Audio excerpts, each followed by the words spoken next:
Good morning. Let us start with today's session. As I have said that we will be starting today with the new topic or the new design topic, that is a quarter joint. So this is nothing but design of quarter joint, also popularly known as socket and spigot joint. So you can see in the on the right hand side some of the applications of quarter joint. So you can see here there is a quarter joint here. There is also a quarter joint at this particular place, and this is the actual 3D model of a quarter joint. Again, it is used to connect two rods under the action of tensile or compressive loads only. Okay, I repeat, it is used to connect two rods under the action of tensile or compressive load only. Okay, can someone tell me what was the application of knuckle joint? It is used to connect two rods under the action of tensile and compressive load. Example, joint between link of bicycle chain. Hmm. Okay, so as you can see that the both of the joints, knuckle joint and quarter joint, both are used for connecting two rods which are under the action of tensile or compressive load. So only if the load are of tensile or compressive nature, then we use quarter or knuckle joint. Let us see some examples where these are used. As he said that knuckle joint are used in bicycle chains. Someone told it is used in locomotives. So let us see where quarter joints are used. So some of the applications of quarter joints are joint between piston rod and crosshead of a steam engine, foundation bolt, joints between slide spindle and fork of a bolt mechanism. Let us go for the advantages side. Simple, and it is very simple to design and manufacture, as we have seen in knuckle joint also. It is also simple and is to design and manufacture. Second advantage is less parts. So in knuckle joint, how many parts were there? Five parts. Five parts were there. Can you name them? Rod, pin, single eye, double eye, collar. Yes. So there were only five parts. Actually, there were four parts. Fifth part was just a supporting part, that was the collar. So the main parts were rod, pin, single eye, double eye. So same you will see here also. There are only four or five main parts, less parts, which reduces cost. The number of parts are reduced, so cost will be reduced also, and it will also improve the reliability. Okay. Then assembly and disassembly of the part is quick and simple. So as you have seen in knuckle joint, just take out the pin and it is disassembled. So same logic applies here also. You can see on the right hand side, this is the pin or a quarter, which is popularly known as quarter. When you just disassemble this or take out this, the entire joint will be disassembled. So you can see as an advantage, assembly and disassembly of the part is quick and simple. The difference between the pin or a quarter of a knuckle joint and a quarter joint is this one. In knuckle joint, we have seen that the pin was of circular kind. It was like this. It was something like this. And to support this from coming out, we use a collar with a pin. In knuckle joint, we have seen this as a knuckle pin, which is supported by this collar, preventing it from coming out. So the same thing is there in quarter joint. But instead of a circular part or circular pin, there is a tapered pin like this. There is a tapered pin like this. So what happens because of this tapered pin? The wedge action is developed. And because of this wedge action, a very high tightening force which prevents loosening of the parts. So we don't have to use an extra collar for preventing it from coming out. Because of this tapered action, it provides enough tightening force so that it prevents it from coming out. So this is the important point which differentiates knuckle joint and a quarter joint as far as the quarter is concerned or the pin is concerned. So this type is not suitable. Please mark my words. It is not suitable for connecting two rotating shafts which transmits power or torque. So this we have also seen in the knuckle joint. It is just a simple joint which connect two parts. That's it. It does not transmit power, or it is not suitable for connecting two rotating shaft or rotating parts. So the first part in the quarter joint is this one, the rod part, which we have also seen in the knuckle joint. So first part is the rod part, which is here also, and it is on this part also. So this is a rod. This is the first part, which is going to be attached on various components to be joined. Then second part is this one, that is known as a spigot.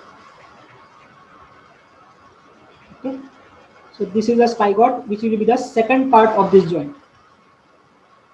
Then you can see here on this spigot there is a circular part which is having some more diameter, the third part of the joint, and it is known as a spigot collar. It is spigot collar. Okay, so again I repeat, the first part of the joint is the rod which will be used to connect two parts. Then second part is spigot, which is this one. This entire assembly is known as a spigot. To be specific, from this point to this point is a spigot. Then there is a spigot collar. Then the fourth part is this one. What will be this known as? Can you tell me? What can be this known as? Quarter. Yes, it is a quarter. In knuckle joint, we used to tell this as a pin, circular pin. But as it is a quarter joint, we will tell it more technically that it is a quarter. You can also use a word pin here instead of quarter. But more technical term is quarter. Then fifth part will be this one, the socket. So fifth part is this socket. So let me name it as fifth part. And sixth part, if you see on the socket, there is something which is having a more diameter on the socket part only. So this is known as socket collar. Okay, so this is my sixth part. So how many parts in total? 6. Yes, there are 6 parts. Can you name them? Rod, Yes, spigot, the first part, spigot yeah, collar, let me write also. The first part is rod. Second part is spigot, spigot. Okay. Second is spigot. Third one is spigot collar, spigot collar. And why I'm writing this? Because we have to design these parts. Spigot collars. Then fourth will be which one? quarter, Yes, it will be a quarter or a pin. Then fifth part will be socket, socket. And last part, sixth part will be Socket collar. socket collar. So as you can see, there are 6 different parts. We need to design these 6 different parts with the all the dimensions required. Any doubts to anyone no sir, regarding the parts? Okay. So I will just now play a video of, let us say, 1 minute to give you a glimpse how this gets assembled. See this. So in the video you can see there are 3 parts. First is this part, spigot. Then this is a socket. And this is the pin. So you can just see how simple it is to assemble. Spigot goes into the socket and now it will be assembled, just joined by a simple tapered pin. See this. The joint has been completed. So just assembly is by means of a quarter. You just have to make 2 parts and then make a joint by a simple quarter part. And this quarter part, if you observe, it is a tapered part. So because of this taper, there is no need to provide an additional quarter or collar which will be providing it to come out. So because of this taper, it is self-adjusting and prevents it from coming out. You can see here socket. So sorry, this is socket. Then this is the pin or quarter, and this is the spigot. So only basically there are only 3 parts: spigot, socket, and a pin. Hence this joint is also known as a quarter joint, or it is also known as a socket and spigot joint. Okay, any doubts? No, sir. Okay. So let us proceed further. Okay, so this is a 2D diagram of a quarter joint, or also known as socket and spigot joint. So I will give you around 7 to 8 minutes to draw this diagram, because in exam these diagrams come for 3 marks. Just drawing this diagram will give you 3 marks out of 16. So as you draw also, I will explain the different parts which is shown in this diagram. So we have seen that there are 5 different parts or 6 different parts. The first part was the rod. So you can see here the load is applied on the rod side, because this will be connected to the elements which need to be joined together. So this is rod, the first part which we have seen. Then second part which we have seen is the spigot. So here you can see it is already marked, this part which is already inside this one, which is hashed with this particular portion. So this is nothing but the spigot. So second part was spigot. Then third part you can see here, there is spigot collar. Then fourth part was cotter. So it is a simple, it is a pin. So this is my fourth part. Then fifth part was socket. So here the outer part you can see the arrow has been marked. So this is my socket, and on that there will be a socket collar which is marked here. So this is my sixth part. So all the six part has been shown with the nomenclature which we will be using. So let me proceed with the nomenclature or the denotions which we'll be using for different parts. So again I will request you to please write down this part. So yes, these are the various terminologies which we'll be using. So again you can see I have kept the same diagram so that you can correlate it with the different dimensions or different parts. Okay, so as you can see, I have taken the same things. D is diameter of rod, which is shown here. You can see in this figure. This is D, that is diameter of rod. Then second we have seen, or we will check, D1 is outside diameter of the socket. D1 is outside diameter of socket. So here the simple thing to remember is the first and last are for socket. D1 and D4. Just a trick to remember. The first and last, D1 and D4 will be associated with the socket collar. So here you can see that D1, here it is there for socket collar, and also D4. Where is D4? Here, this one. Okay. So minimum number is internal diameter, maximum number is external diameter. It is just a hint for remembering the notations. So D is diameter of rod, we already know, we have also seen in the knuckle joint. Then I told you that first and last diameter, so it will be D1 and D4. D1 and D4 will be associated with socket. Okay, then the middle remaining two, D2 and D3, are associated with spigot. So here you can see spigot diameter is D2 and the collar diameter is D3. So D2, D3 associated with spigot. Then T1, thickness of spigot collar. T1, thickness of spigot collar. So here you can see it. This is T1. And it is mentioned also, it is spigot collar. T is thickness of cotter, which is this one. On the right hand side, you can see the side view in which it is mentioned that the thickness of this pin or cotter is T.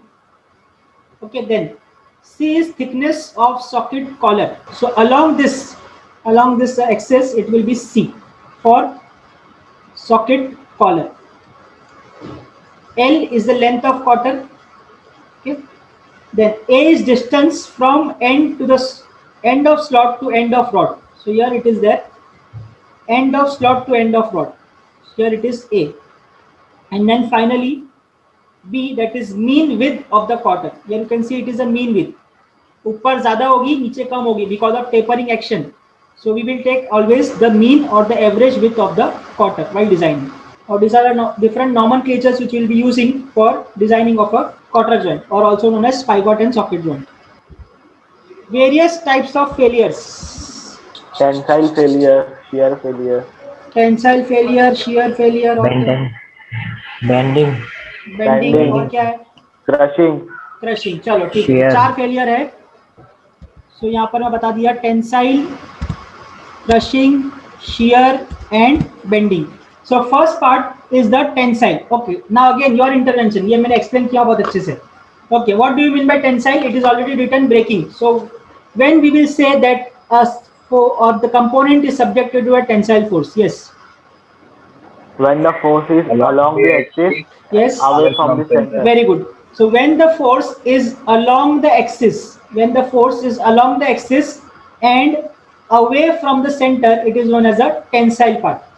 And because of the tensile, it will break And from where it will break? Minimum cross Sir, section minimum area. cross section Weakest area. point. It Weakest will point. break at the weakest Weakest point, point. that is the minimum cross section area of the component. Any doubt? No, sir. Chalo. Next. The next part was crushing. Okay, next part is crushing. So in simple term, it is also known as pressing or compression. Now from your side, when we will say that a component is subjected to a crushing load? Compression acting along the axis and Yes. towards the center. The first thing is it should be along the axis. Okay, it should be along the axis and it should be towards the center. So along the axis towards the center means crushing or the compression. In simple terms, it is also known as pressing. Okay, third one, shearing, rubbing or sliding. So what can be the case here? Type of loading. Force is tangential. Force tangential to the Yes, surface. very good. So if this is a surface and the force applied is like this, okay, so it is tangential to this surface, or if it is applied like this, it is tangential to this surface, hence this will be occurring as a shear failure. And the last one, very simple, bending. Come on. Perpendicular to the axis of the Perpendicular object. to the axis. Yes, wherever you see that the load is perpendicular at any point, wherever you see that load is perpendicular to this component, we will say by default that will be a bending case. Any doubts to anyone in this part? No, sir.